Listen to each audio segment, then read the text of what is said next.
steal his thunder. We do have a guest speaker today. His path into IT is similar but different to mine. Again, I'm going to let him talk about this. I'm just gonna let you go. I don't have to give you. Yeah, I'm good. This is everybody. This is Will.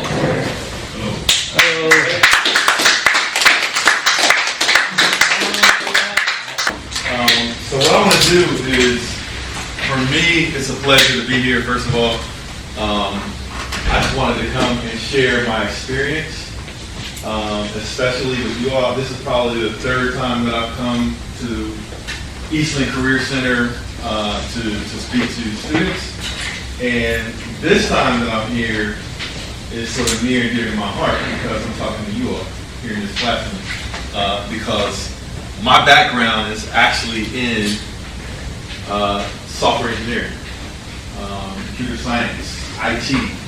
That's my background. That's what I ended up going into. So what I want to do, I want you all to kind of like help me.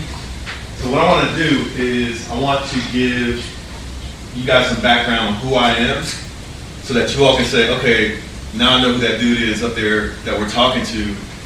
And then once you know who I am and my background, what I want you all to do is help guide this conversation so that you all can use me while I'm here to ask me questions that might help you all in the future. So that's what I want to do, and that's what I'm here for, right? All right. Let's move the car. It's warm out here today.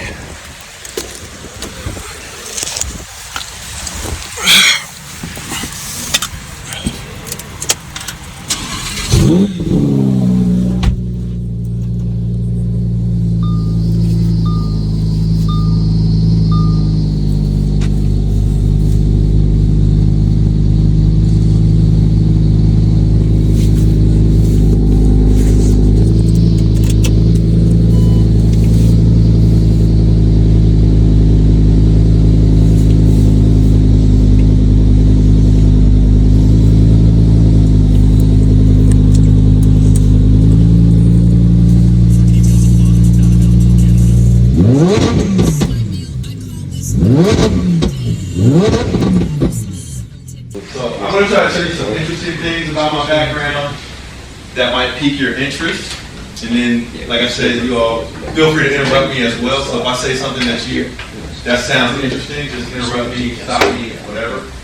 But like I said, I'm excited to be here to talk to you all because I think when I was in high school, we didn't have this, but I was like a computer nerd. So I was that person sitting on the computer at night, on the weekends, and I was actually writing code and doing a little hacker activity. So I'll tell you that story because I think it's kind of funny, kind of interesting. But a little bit about me, my background, right? So I'm from Columbus, Ohio. I went to Walnut Ridge High School. Grew up around Franklin Park area, near City Center. And how I got into computers, kind of an interesting story. Somebody told my parents a long time ago when like personal computers were like just coming out, where people were buying computers and trying to figure out how to use them at home and that kind of thing. Somebody told my parents, buy your kids a computer. Have the computer in the house so that the kids can use the computer because computers are the future. That's what somebody told my parents. And I always give my parents a lot of credit because they listened. They bought the computer, set it in the house, and started collecting dust. So like me and my three brothers, we used to like to go outside and play, do all kind of stuff like that. We used to have a gaming system back in my day. It was an Atari. You guys probably don't even know about that, but that's like the old version, the original version of stuff like Xbox and PlayStation, right? So we used to play the Atari, the game system all the time, but the computer used to just sit there and collect dust.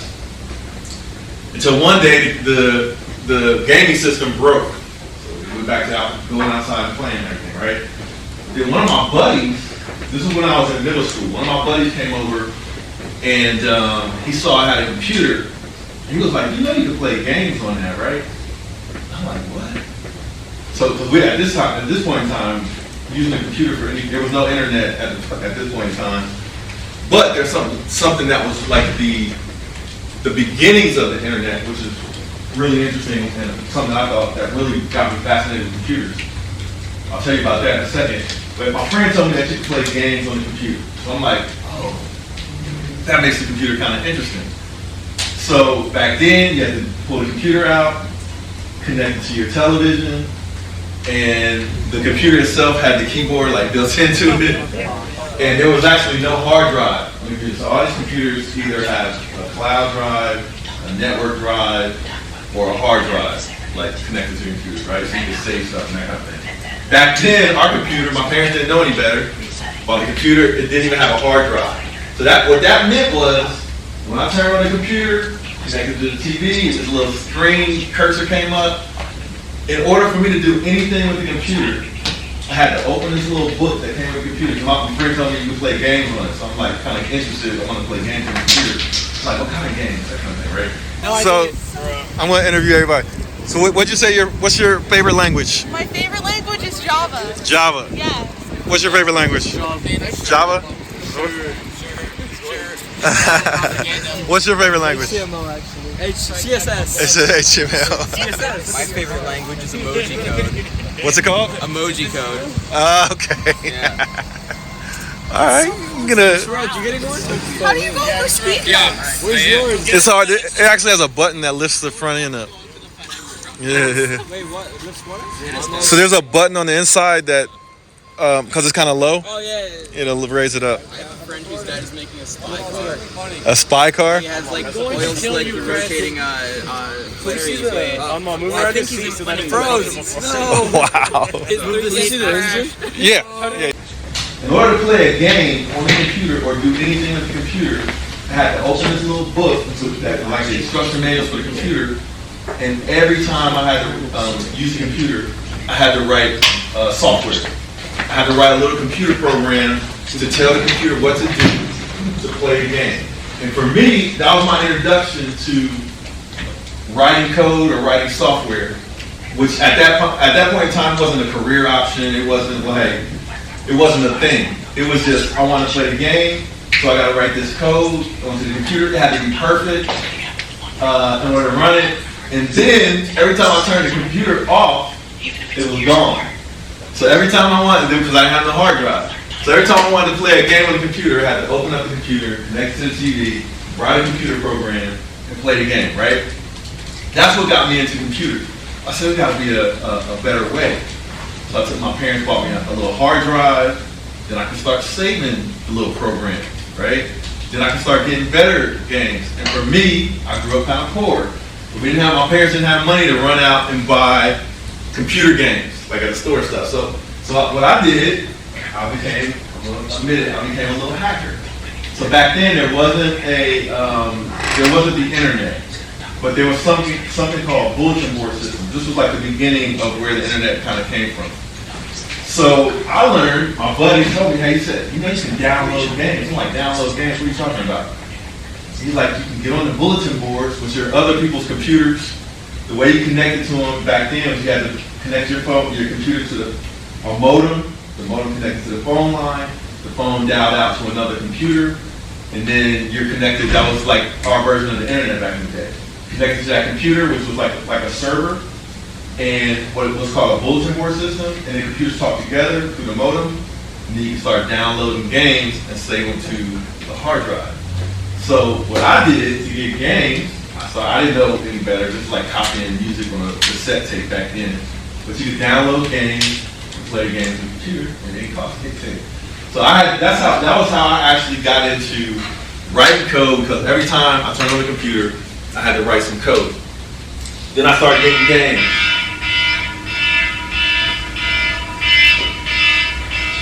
All right, sorry about that. Is that just your regular alarm? That's my regular alarm. So It's strong to wake me up. All right, so that's how I kind of got into the computers, because I wanted to play games. And I was in middle school, started going to high school. I became the first time I connected a computer to another computer on the internet back then, I became addicted to computers, because I couldn't believe that you could you could actually do that. Like I couldn't believe that computers could talk to each other. I could write a little bit of code. I could download games.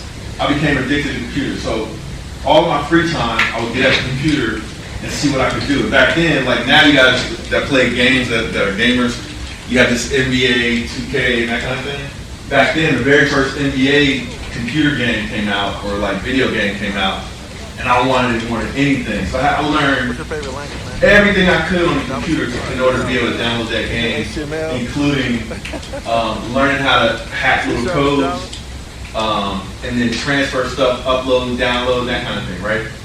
That was my introduction. In high school, I stayed with it. The computer started advancing. My parents saw that I had a knack for using the computer, so they bought me a Windows computer back in high school. I started using that. I learned how to use it. I was doing all kinds of different things with it.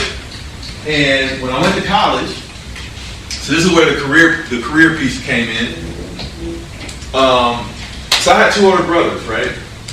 My two older brothers graduated from high school. One of them went to Ohio State in engineering, then he dropped out, and he was struggling, right?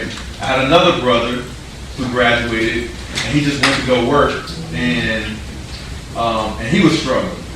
So when it was my turn to graduate, my parents were like, well, you should go to college and, go to school and study and graduate, and then you'll be able to get a good paying job.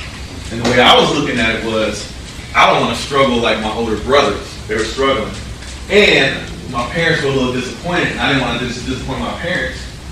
So I said, I'm going to just listen to whatever they say. They said, go to college. All right, I'm going to go to college. So I applied to a few colleges. I got accepted to a few colleges. I was an okay student. I probably, when I graduated, had like a 2.9 GPA. But I had a lot of confidence. And I was okay at math, but kind of good at math. Not the best at math by any means. So I said, okay, here's my plan. When I graduate from high school, here's what I'm going to do. I don't want to be struggling like my brothers. I'm going to listen to my parents. I'm going to go to college. And what can I go to school for that when I graduate, I can make some good money so that I'm not struggling?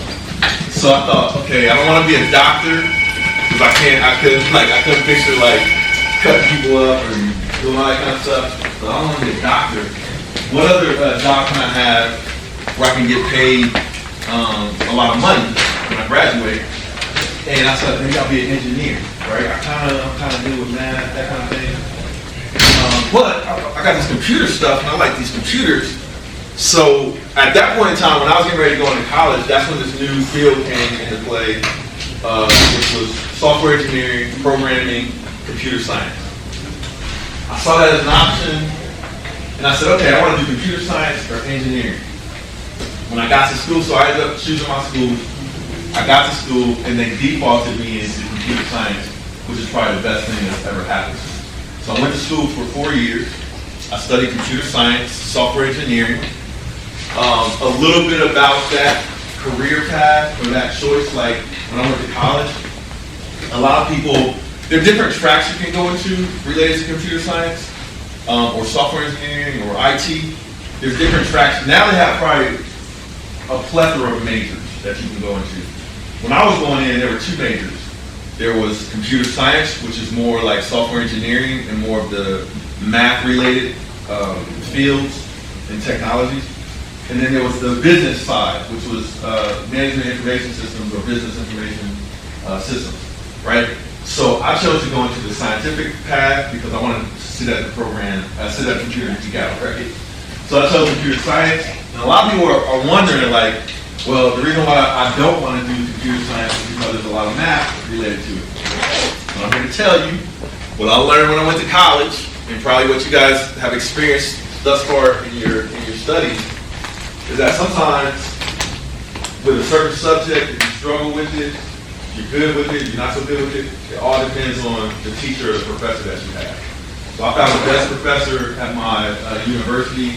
I got in all of her classes, and I aced math for the 4 years that I was in college, which was for a lot of people, that's a difficult part.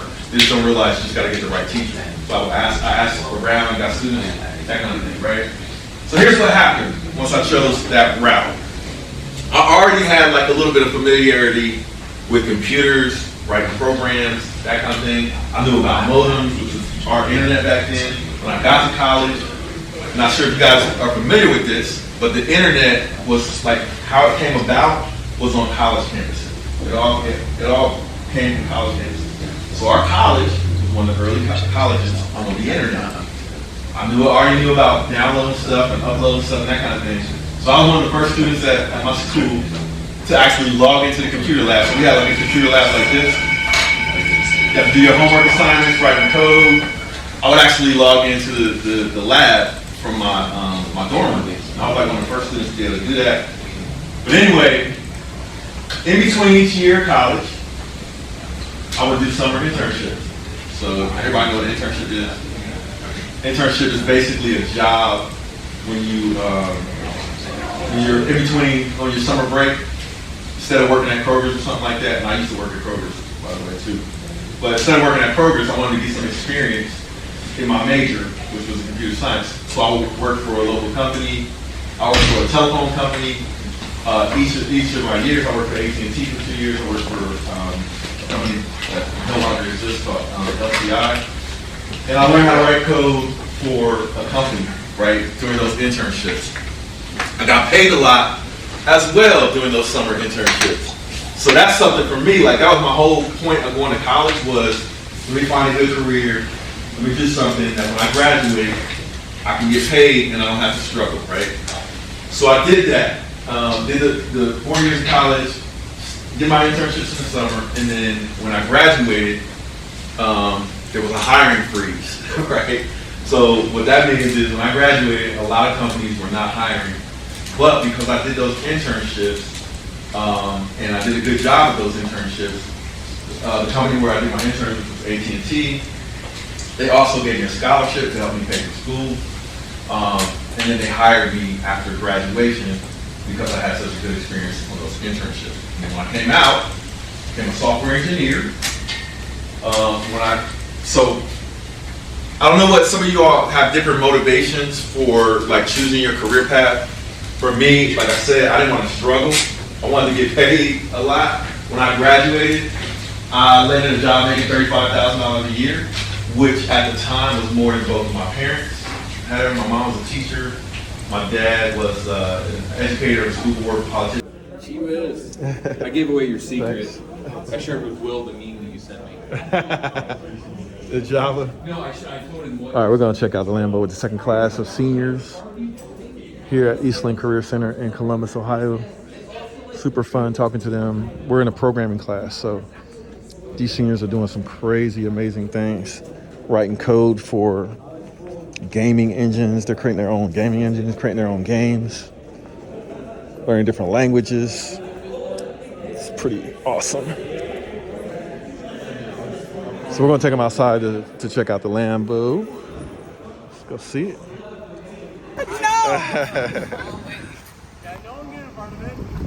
O'Neal, put your phone down. Look at the road. No.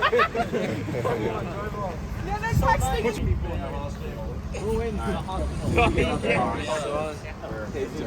So I'm gonna interview everybody. So what'd you say? What's your favorite language? My favorite language is Java. Java. Yeah. What's your favorite language? Java. What's your favorite language? HTML actually. CSS. It's HTML. CSS. My favorite language is emoji code. What's it called? Emoji code. Okay. Yeah.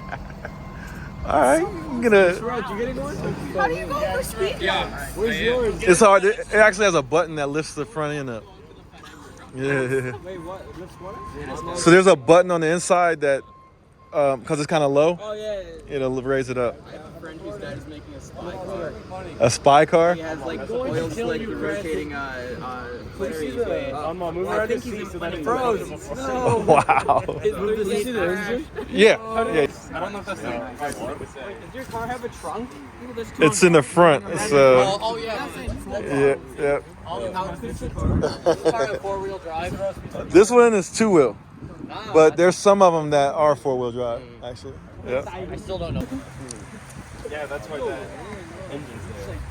Yeah, Teslas have those. Can you read the seat? Teslas have engines. What's your favorite language, man? Java. Java too? All right, Java. HTML, actually. He said HTML. C Sharp and Java. So one thing I want to touch on was how long did it take me, right, to develop that first business where I was writing code and people were using it and had a little success with it. How long did it take? Okay. The first version of my website, I'll say coding it up, adding the database, getting it to the point where people could register on my website, like any other social network, and email and that kind of stuff. It probably took me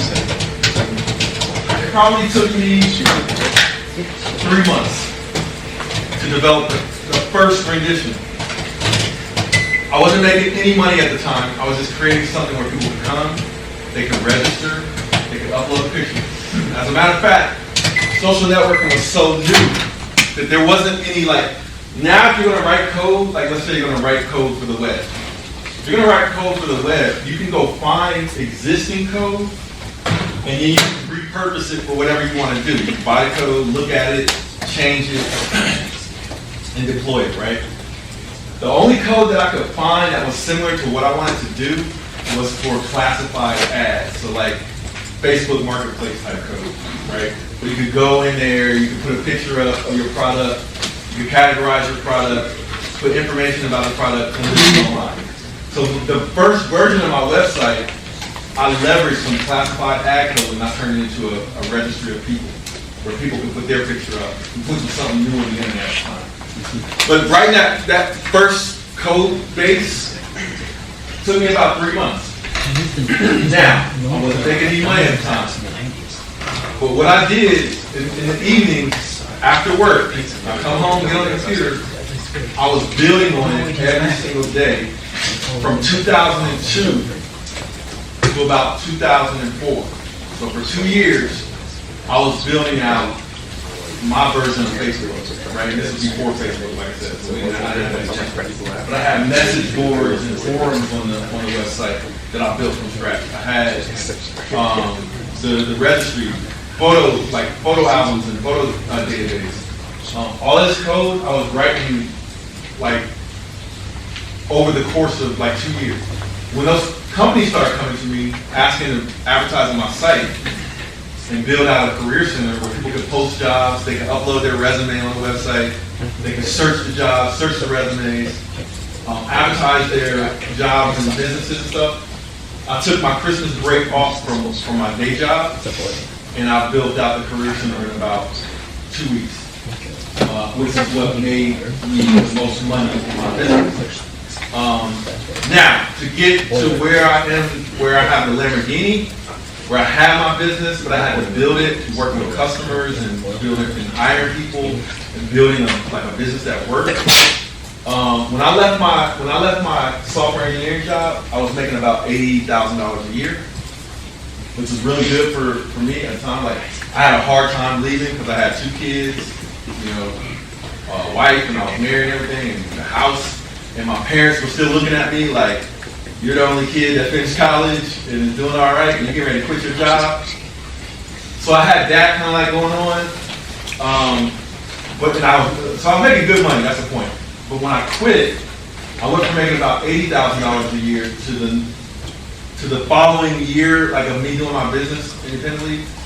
I don't even know, I never really looked at money. I still don't really look at money like that.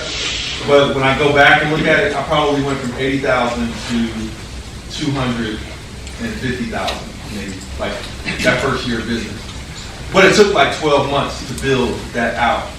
And then hopefully if your business is doing good, every year you can expand on the revenue that you can earn, on the money that you can earn in the business. So the point is, none of this stuff came overnight. I had to be patient. The thing that made it easier is that I chose a part of IT that I liked, which was programming and software engineering. That's the part that I liked. So when I would come home and write code and stuff, I enjoyed it. Playing with puzzles or something like that. So it took years to build the business. and get it to where it is now. But once you learn how to code or learn, like, master your craft, you can build something out in a matter of months, right?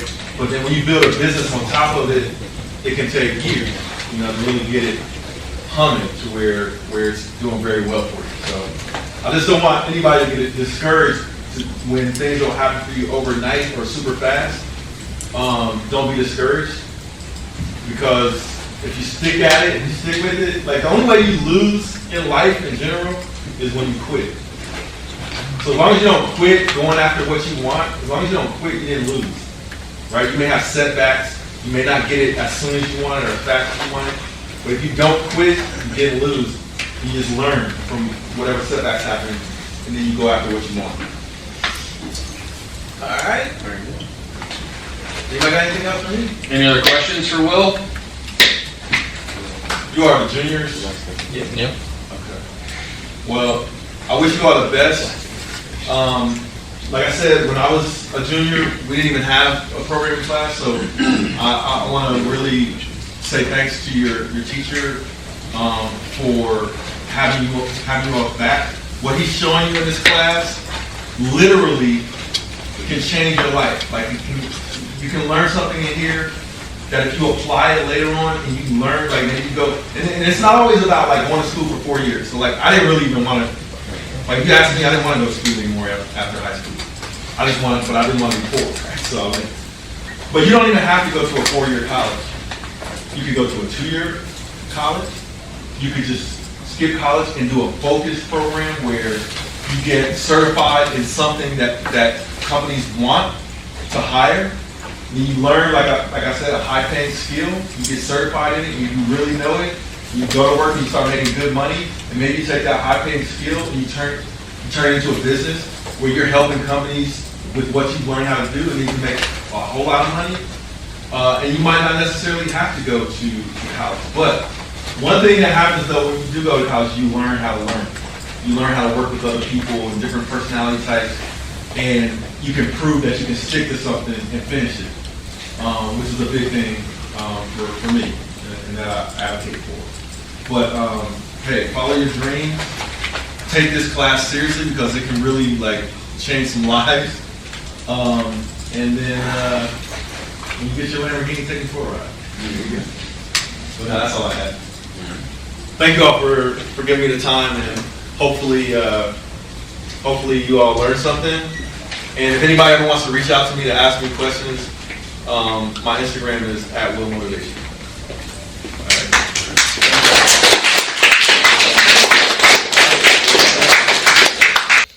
So I just got home from Eastland Career Center in Columbus, Ohio, talking to 2 programming classes, students in high school in their junior year and senior year of high school, and they're studying computer science, software engineering, programming, that kind of thing. And it was definitely a pleasure. And like I said, this is how I make sense of having the car collection that I have, is when I can share it with other people. So a whole lot of fun talking to the class. I happen to be a software engineer by trade. I still write code to this day. Even though I have several businesses that I have to maintain, a lot of those businesses were built off of code that I wrote. So I'm going to have lunch right now, but I just wanted to take you guys along with me to share how I justify having a Lamborghini or a Ferrari and that kind of thing. All right. If it wasn't for the fact that I could share it, it would not make as much sense. But hopefully I inspired some kids today, and hopefully you guys maybe got a little bit out of this as well. And maybe you're thinking about grabbing a Lamborghini one day and you're trying to make sense out of it. Well, this is one way to do that. All right. Take care. It's the one and only Floyd Money Mayweather. I'm here to tell you guys to go to Will Motivation. The exotic cars is crazy. I've been watching this show for a little while now, and it's growing. But we need everybody else to subscribe to Will Motivation and support Will. I'm supporting them. You do the same.